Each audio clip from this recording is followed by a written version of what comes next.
I'm Dave Kopec, and John and Dylan Hartman have asked me to talk a little bit about some of the custom handled knives I make out of real turquoise. So we thought we'd produce a little video, just a couple minutes long here, to give you an idea of what I do and what I expect out of the knives. First of all, I'm a knife collector myself. I have a huge display case, hundreds of knives, and I'm making more all the time. Originally I started out just collecting knives and collecting synthetic turquoise knives. There were a few on the market, and then I saw what they were finally when I discovered turquoise and Durango silver. And I decided, well, you know, I don't want to make knives out of synthetic turquoise, I want to use real turquoise. So far, I'm the only guy that I know of on the planet, perhaps, that makes knives out of real turquoise.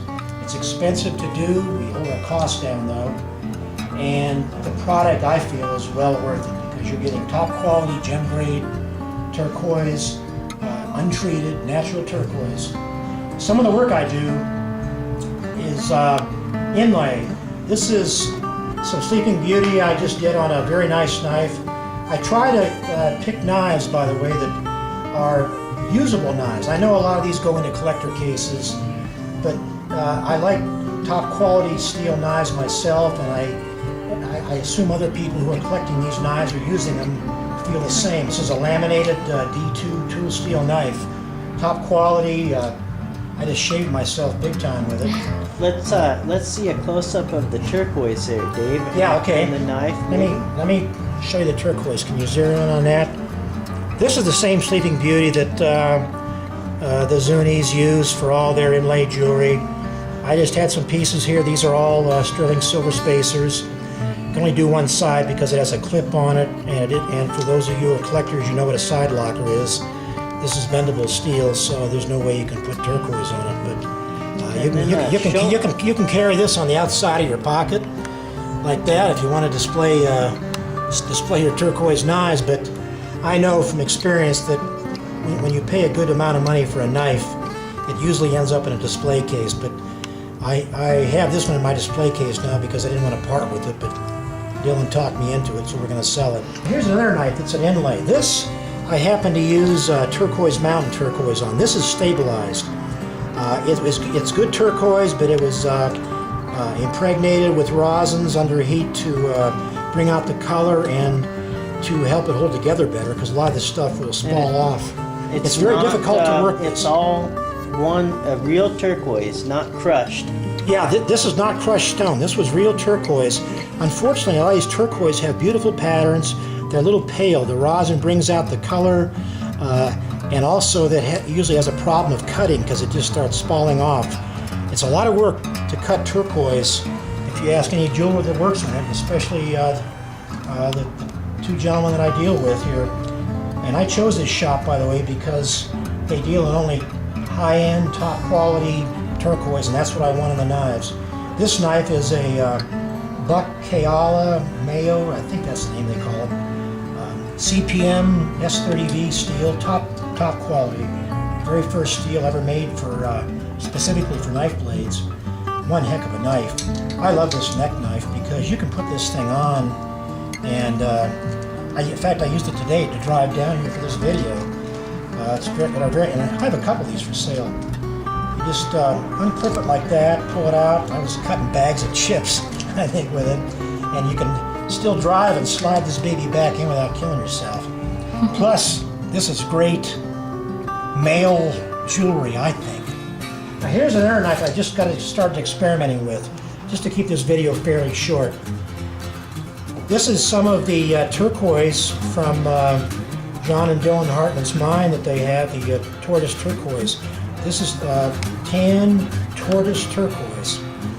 And this, I forget what this is, the broken arrow on both sides. And what I got a little fancy here and tried to do a little art on this knife where I made this into a snake as best I could with the pieces I had and cut it into a snake shape, which is, I know, one of a kind. Nobody else has these knives. These are not quite cabochons. They aren't calibrated.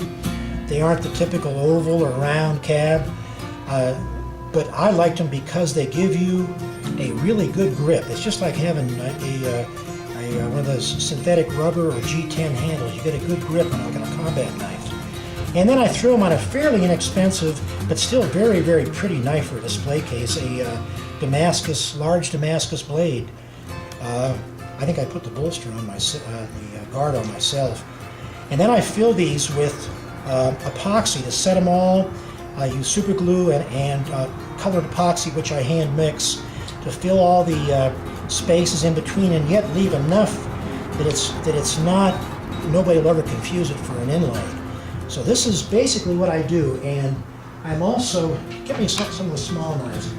In an effort to try to see what people like in this, I've gotten a couple of small knives that we call slabichons, same as on this knife. We took a couple of pieces, and this is high grade, expensive Villa Grove turquoise from a non-existent mine that's under a lake right now, I guess. And I made a little knife out of it. And these slabichons, again, aren't calibrated cabochons. They're somewhere in between a slab and a cab. So that's almost like a cobblestone street. Yeah, almost like a cobblestone street. It's rough and yet it's polished. You see all the imperfections of the stone. We haven't ground it down so it's smooth. And here's another little neck knife that I have. I have little pocket knives. Here's a wonderful little neck knife. Great little steel. It's called the Fouts Minimalist. For those of you, it's brand new in the market, I think. Another nice little idea. Great little male art to wear. And boy, it's handy. It's right there, no reaching in your pocket. I find myself wearing them around all the time now, and people kind of stare. They don't say anything. They just kind of look at you, because they've never seen anything like it. And again, as far as I know, I am the only guy who's doing this right now. Every knife here, and every knife that they sell, took lapidary equipment to work. And that's expensive. The blades wear out, and those doggone $40 a pop 6-inch blades aren't cheap. So that's what I do. I hope this has been informative, and that you just take a look at our site. We're on DurangoSilver.com. Site, just look it up on the net. And what tab are we under? Are the knives? Under specialty items. Specialty items. Look under specialty items. Even if you don't buy one, just take a look to see what somebody's doing in the world of knives that isn't like everybody else is doing. I hope this has helped.